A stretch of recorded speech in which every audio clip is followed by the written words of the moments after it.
So when you were in the military, when you gave direct orders, it was expected to be followed, right? Mm-hmm. But then when you look at business, when you expect direct orders to be followed, that can often be seen as, aggressive or a leader having a lack of empathy. So I guess how did you navigate that transition? Interesting. So I think in the military, there's you have what I would term as the command coin. So on one side of the coin, you've got leadership. On the other side of the coin, you've got management. And if you imagine like a pound coin around the edge, what's sandwiched in between is command. So the one thing, and I think this just puts context in, the one thing that you have in the military that you don't have in business in the same explicit way is you don't have command authority.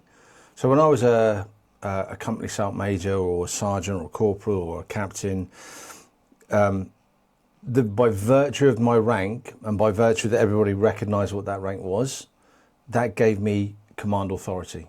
And so there was an understanding in the hierarchy of things that if I said something to someone, as long as it was lawful, professional and appropriate, it's an order. You can't, no negotiation. Well, I say no negotiation, but sometimes you might. But if it hit the right parameters, that's the order. That's what I want to execute. You go do it. And actually, then there was a whole military law behind that. That if you broke orders, if you didn't maintain or deliver on an order, you could be. We used to call it. You can get charged for it. So same as like you can get arrested and get done over here. You don't have that in business. So the transition when I left was kind of like recognizing that. Well, first thing was for me personally that I wasn't wearing a uniform, a cap badge, or had a rank or anything of that nature. And so suddenly I'm in a world where I walk into a room, no one recognizes any stature. I'm not, you can't, a CEO could walk into the door right now, we wouldn't know that they were a CEO.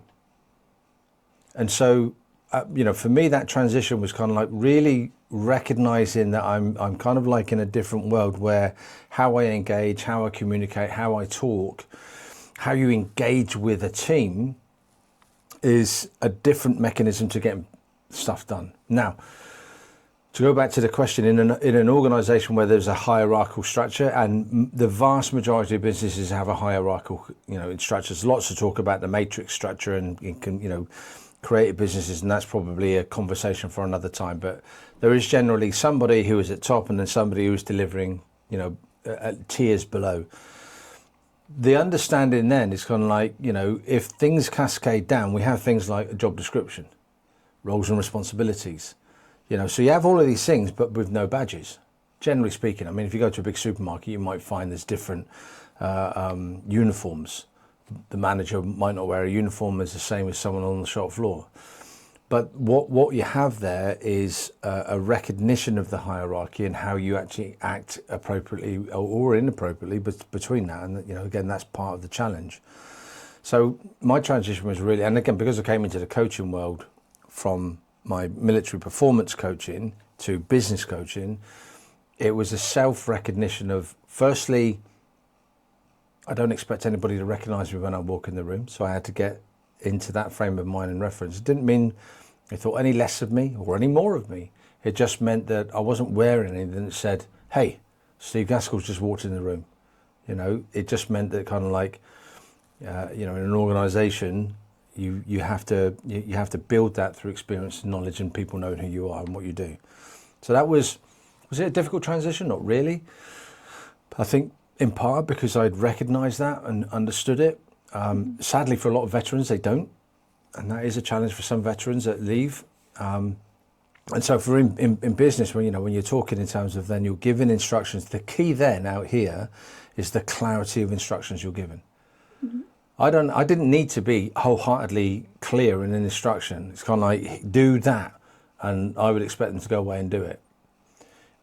Outside, you've probably got to make sure that you're clear, explicit instructions, resourced. What do they need? How long do they need?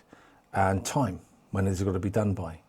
Now, all of those things go to make a really good order in the army, but by out here, it's absolutely critical that leaders are, and managers actually are, pretty explicit in what they're looking for. You leave ambiguity in there, ain't going to get done.